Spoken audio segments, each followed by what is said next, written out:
Tous les esclaves qui seront dans nos îles seront baptisés et instruits dans la religion catholique, apostolique et romaine. Les enfants qui naîtront des mariages entre esclaves seront esclaves. Défendons pareillement aux esclaves appartenant à différents maîtres de s'attroper le jour ou la nuit, sous prétexte de noces, à peine et en cas de fréquentes récidives et autres circonstances aggravantes, pourront être punis de mort. Ne pourront les esclaves être pourvus d'office ni de commission ayant quelque fonction publique.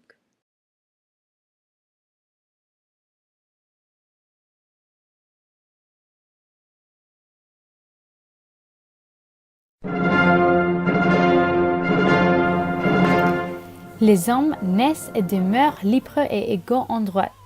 Les distinctions sociales ne peuvent être fondées que sur l'utilité commune.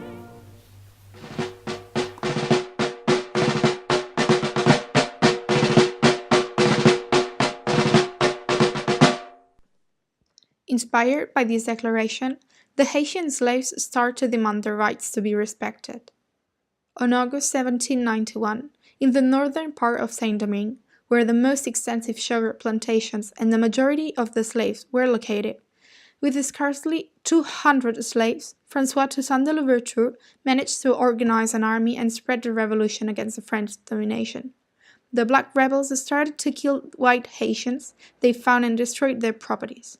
By September 1791, between 40,000 and 70,000 black slaves had joined the revolution. The colonial powers' response differed. The British sent an expeditionary force occupying much of Haiti, because they had a colony in Jamaica and were afraid that the revolution would spread. On the other hand, the French made some concessions, and they sent 2 commissioners to attract the slaves by proclaiming the freedom of them all. Toussaint decided to support the reformist message of the French commissioners and allied with them.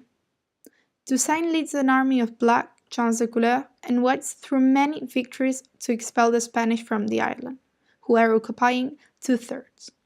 The alliance is broken because after the replacement of one of the commissioners, the French start being tougher again on the revolutionaries.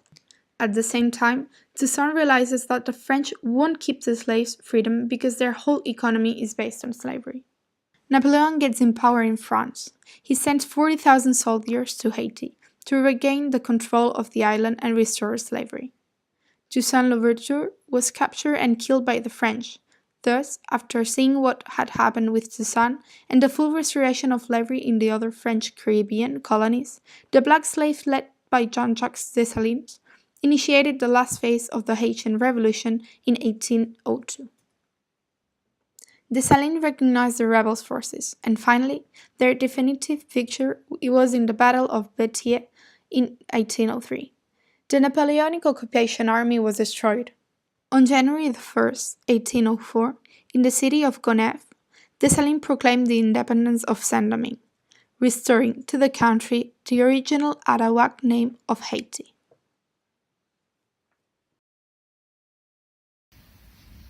The Revolution of Haiti was a new concept of revolution. It was neither the revolution of the bourgeoisie, such as in the French Revolution, nor a revolution of the Western subjects, such as in the American Revolution. It was the uprising of the masses. This revolution was led by the slaves, and that's why we say this is a new concept of revolution. But the question here is, what are the consequences of the Revolution of Haiti?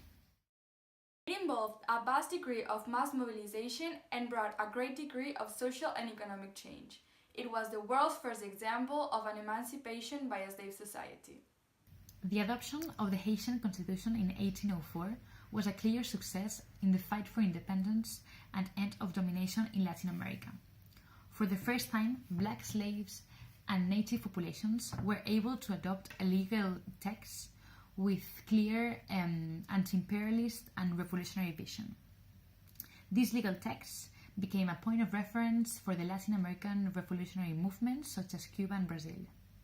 So Haiti was the main exporter on coffee and sugar, and as a consequence of the revolution, the neighboring colonies such as Cuba, Trinidad, Jamaica, Brazil, etc., they had to find a new way to find slaves. in order to compensate all the deficit produced. In this sense, the end of slavery in Saint-Domingue produced an enormous stimulus of the production slavery that expanded to Cuba and far of Brazil. Haiti had trouble in obtaining the recognition from France, which finally they did so in 1825 after paying an indemnity of 150 million francs, and from the US, which was one of the last countries of giving them this recognition. The news of the Haitian Revolution echoed throughout the slave societies of the Atlantic world. However, its immediate effects were felt strongly in the Caribbean. I'm going to quote George Tyson when he said that in this new nation, new forms of men, new leaders emerged, such as Toussaint Louverture, that formed an army of slaves that bring the concept of citizenship and universal liberty to America for the first time in history.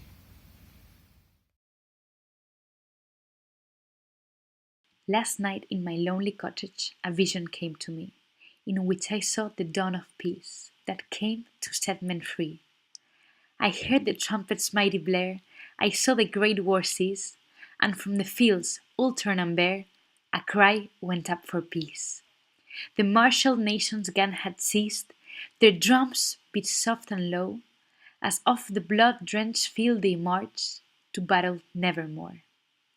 I saw you standing by my side, your eyes with love aglow, and peace, sweet peace once crucified, had come to depart no more. I held your hand with tender care, as the light illumined the east. It joined our hearts forever there. It was the dawn of peace.